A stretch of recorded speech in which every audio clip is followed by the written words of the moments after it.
Effortless మేనిఫెస్టేషన్లో second video. మనందరికీ మనం కోరుకున్న కళలు, లక్ష్యాలు, ఆశలు సాధించాలని ఉంటుంది. బట్ కొంతమంది విపరీతంగా కష్టపడ్డప్పటికి కూడా దాన్ని సాధించలేకపోతున్నారు. బట్ చాలా తేలిగ్గా, అత్యంత తేలిగ్గా మనం వాటిని ఏ రకంగా సాధించగలుగుతాం. నేను మొదటి వీడియోలో ఎఫర్ట్లెస్ మేనిఫెస్టేషన్ ఫస్ట్ వీడియోలో చెప్పాను. 2 విషయాలు. ఫస్ట్ పాయింట్, మీరు ఏం కోరుకున్నా దాన్ని పొందుతారో, అందులో ఎలాంటి డౌట్ లేదు. రెండోది, దట్టు చాలా ఈజీగా అండ్ ఎఫర్ట్లెస్గా, తేలిగ్గా, సునాయాసంగా. ఇది ఎలా సాధ్యమవుతుంది అనే విషయం మీకు మాటలతోని కన్విన్స్ చేయడం కంటే, రోజులు గడుస్తున్న కొద్దీ మీ ఎక్స్పీరియన్స్లోకి అది వస్తూ ఉంటుంది. కొన్ని విషయాల్ని, కొన్ని మెథడ్స్ని ప్రాక్టీస్ చేస్తూ ఉంటాయి. అందులో భాగంగా ఈరోజు నేను ఒక చిన్న, దీన్ని ఊహించండి. వీలైతే కళ్ళు మూసుకోండి. కళ్ళు మూసుకున్నా, కళ్ళు తెరిచిన, కళ్ళు మూసుకుంటే ఆ ఊహ అద్భుతంగా ఉంటుంది.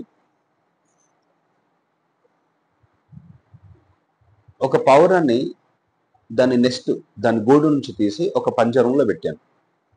పెట్టి దాని చుట్టూ ఒక వైట్ క్లాత్ చుట్టాను.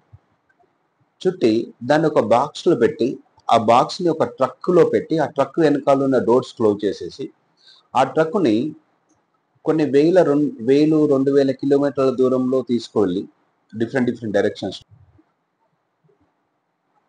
సో అలా తీసుకెళ్ళిన తర్వాత ఒక దగ్గర ఆపి, ఆ ట్రక్కుని ఓపెన్ చేసి, అందులో ఒక బాక్స్ తీసి, ఆ బాక్స్లో ఉన్నటువంటి ఆ కేజ్ని తీసి, దాని చుట్టూ ఉన్న వైట్ క్లాత్ని తీసేసి, ఆ కేజ్ని ఓపెన్ చేస్తే, ఏమంటారు, పంజరాన్ని ఓపెన్ చేస్తే, ఇప్పుడు ఈ పావురం ఏం చేస్తుంది అంటే, గాలిలోకి వెళ్ళి ఒక 4-5 రౌండ్స్ కొట్టేసి, దాని నెక్స్ట్ ఎక్కడ ఉందో ఎగ్జాక్ట్లీగా అక్కడికే పోతుంది. అంటే అది ఏ డైరెక్షన్లో వచ్చిందో కూడా దానికి తెలియదు, కానీ దాని గూడు ఎక్కడ ఉందో దానికి తెలుసు. దీన్ని ఏమంటారంటే సైబర్నెటిక్ పవర్ అని అంటారు. అంటే ఈ సైబర్నెటిక్ పవర్ అనేది ఈ ప్రపంచంలో ఒక మనిషికి తప్పితే ఎవ్వరికి లేదు. అంటే ఫర్ ఎగ్జాంపుల్, ఇప్పుడు ఇది నేను గోల్స్ అనే బుక్లో, బ్రెయిన్ ట్రేసీ రాసినటువంటి గోల్స్ అనే బుక్లో చదివాను. అండ్ అందులోకి వెళ్ళి చెప్తున్నాను. ఇందులో ఒక 4 లైన్లు ఉన్నాయండి. అవి మీకు చదివి వినిపిస్తాను, చూడండి. సో మీలో కూడా ఆ పావురంలో ఉన్న అదే విధమైన సామర్థ్యం ఉంది, మనందరి లోపల ఉంది. బట్ ఈ సామర్థ్యాన్ని కనుక మనము టచ్ చేయగలిగితే, అది మన లోపల ఉన్న ఆ సామర్థ్యాన్ని కనుక మనం అందుకోగలిగితే, సో మనం కల్లో కూడా ఊహించని విధంగా మన గోల్స్ అన్నిటిని కూడా అచీవ్ చేయొచ్చు. ఇప్పుడు చూడండి, పావురంలో ఉన్న అదే విధమైన సామర్థ్యం మన లోపల ఉంది. అదనంగా మరో అద్భుత శక్తి కూడా మన లోపల ఉంది. అంటే మీ లోపల ఉంది, మీ లోపల ఉంది, నా లోపల ఉంది. మీ గురించే, మన గురించే మనం మాట్లాడేది. ఈ 4 లైన్లు చూడండి. ఈ 4 లైన్లు నన్ను విపరీతంగా మెస్మరైజ్ చేసేసినాయి. ఎప్పటి నుంచో ఉన్న ఎన్నో లిమిటేషన్స్ని బ్రెయిన్లోకి వెళ్ళి తీసి పడేసినాయి. ఒక రిలీఫ్ ఊడిచ్చినాయి. మీ లక్ష్యం గురించి మీకు స్పష్టమైన అవగాహన ఉన్నప్పుడు, అంటే మీకు ఏం కావాలో స్పష్టంగా తెలిసినప్పుడు, మీకేం కావాలి? డబ్బులు, పేరు, మార్క్స్, ర్యాంక్స్, సక్సెస్, పిల్లలు బాగుండడము, marriage, whatever it may be. మీ లక్ష్యం గురించి మీకు స్పష్టమైన అవగాహన ఉన్నప్పుడు, అది ఎక్కడుంది, దాన్ని ఎలా సాధించాలో తెలియాల్సిన అవసరం కూడా మీకు ఉండదు. But here very clarity about what you want. మీకు ఏం కావాలనే విషయంలో కనుక చాలా క్లారిటీ కనుక ఉంటే, అది ఎక్కడ ఉంది, దాన్ని ఎట్లా సాధించాలో తెలియాల్సిన అవసరం కూడా లేదు. మీకు కావాల్సింది ఏంటో స్పష్టంగా క్లియర్గా తెలుసుకున్నాక, మీరు ఎటువంటి పొరపాటు చేయకుండానే, ఎలాంటి మిస్టేక్స్ లేకుండానే దాని వైపుకి మనం సాగిపోతాం సహజంగానే. సో అన్నిటికంటే ముఖ్యమైన విషయం ఏంటంటే, మనకి ఏం కావాలి అనే విషయంలో చాలా క్లారిటీ ఉండాలి.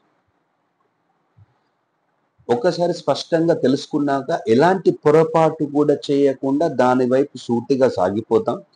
మన లక్ష్యం కూడా సూటిగా మన వైపు కదులుతుంది. సరైన సమయంలో సరైన చోట మనము మన లక్ష్యం కలుసుకుంటాం. ఈ మాటలు నేను మొదటిసారి చదివినప్పుడు అండర్లైన్ చేసుకొని ఆ మాటల్ని పదే చదివి నా హృదయంలోకి ఎక్కించుకునేది. సో ఇప్పుడు ఇక్కడ నా వర్క్ ఏంటంటే, అది ఎట్లా పాసిబుల్ అవుతుంది అనేది పక్కన పెట్టాలి. మనందరి సమస్య ఇదే. అది ఎట్లా జరుగుతుంది? నేను అనుకుంటా, నాకు కావాలి ఇది, నాకు ఈ మార్కులు కావాలి, స్టూడెంట్స్ అవుతుందా? ఎట్లయితే నాకు తెలియదు. నాకు ఇల్లు కావాలి, నాకు డబ్బు కావాలి, నాకు ఉద్యోగం, ఇవన్నీ పక్కన పెట్టాలి. మీకు ఏం కావాలో క్లియర్గా డిసైడ్ చేసుకోవాలి. సో మీకు ఏం కావాలో క్లియర్గా డిసైడ్ చేసుకున్న తర్వాత, ఇది నాకు కావాలి అంతే. ఇది మన పని. ఫస్ట్ ఒకవేళ నిజంగా మీకేమన్నా కావాలనుకుంటే అది ఎట్లయితది, ఏం జరుగుతదనే విషయాలన్నీ పక్కన పెట్టేసి మీరు చేయాల్సిన పని ఏంటంటే మీకేం కావాలో క్లియర్‌గా డిసైడ్ చేసుకోండి. అది చిన్నదా, పెద్దదా అనే దాంతో సంబంధమే లేదు. క్లారిటీ అనేది చాలా ఇంపార్టెంట్. ఇక్కడ ఒక అద్భుతమైన లైన్స్ ఉన్నాయండి. మన లక్ష్యాలు చిన్నవా, పెద్దవా అనే విషయాన్ని ప్రకృతి పట్టించుకోదు. This nature don't care. చిన్న లక్ష్యాలను ఏర్పరచుకుంటే దానికి తగ్గట్టుగానే ఈ ప్రకృతి మనకు సాయం చేస్తది. పెద్ద లక్ష్యాలను ఏర్పరచుకుంటే దానికి తగ్గట్టుగా మనలో సామర్థ్యం పెరుగుతా ఉంటది. ఓకే. సో, ఇవి చిన్నవి, పెద్దవి మనం పెద్ద లక్ష్యాలను ఏర్పరచుకుంటే దానికి తగ్గట్టుగా పెద్ద సమర్థత పెరుగుతా ఉంటది. This nature will help us, guide us. ఎందుకంటే ఇప్పుడు మనం లక్ష్యాలు ఏర్పరచుకునేది మన మనసులోకెళ్ళి. బట్ మరి సాధించేది మాత్రం మన మనసు నుంచి కాదు. ఇక్కడ ఎఫర్ట్‌లెస్ మేనిఫెస్టేషన్ అనే కాన్సెప్ట్‌లో మీరు మీకేం కావాలి అనే దాన్ని మీ మనసు నుంచి ఆలోచించి నిర్ణయించుకుంటారు. కానీ దాన్ని అచీవ్ చేసేది ఏంటంటే ఈ శరీరానికి, మనసుకు అతీతంగా ఉన్న ఒక శక్తిని మీరు ఉపయోగించుకోవడం ద్వారా మీకు లక్ష్యాలను సాధిస్తా ఉంటారు. సో, మనం ముందుకు అంటే ఈ ఈ ఈ ప్రాసెస్‌లో మీరు ముందుకెళ్తున్న కొద్దీ ఆ లోపలున్న శక్తిని మీరు ఎంత ఎక్కువ ఎక్స్‌పీరియన్స్ అయితారు, ఎట్లా ఎక్స్‌పీరియన్స్ కావాలి అనే విషయాల గురించి మనం తర్వాత నేను మాట్లాడుతూ ఉంటాను. బట్ ఇక్కడ ఫస్ట్ వీడియోలో చెప్పిందేంటంటే మీరు అనుకున్నవన్నీ పొందుతారు. మీరు అనుకున్నవన్నీ పొందుతారు. ఓకే. సో, సెకండ్ థింగ్ ఏంటంటే మీకేం కావాలో క్లియర్‌గా డిసైడ్ చేసుకోండి. ఏం కావాలో క్లియర్‌గా ఆ! అది చిన్నదా, పెద్దదా తేడా లేదు. అది this nature won't take care. Okay. మీరు దానికి చిన్నది, పెద్దది, ఇది పెద్దది అని ఏమనుకోకండి. మీకెందుకు మీరు ఏదైతే లక్ష్యాన్ని ఏర్పరచుకున్నారో దాని వైపుగా మీకు తెలియకుండానే ఒక్కసారి స్పష్టంగా నిర్ణయించుకున్నాక మీరు అటువైపుగా సాగుతూ పోతారు. Okay. So, be clear what you want. మీకేం కావాలో ఒక్కసారి నిర్ణయించుకోండి. జరిగే అద్భుతాలేంటో తర్వాత చూడండి. బై. Take care.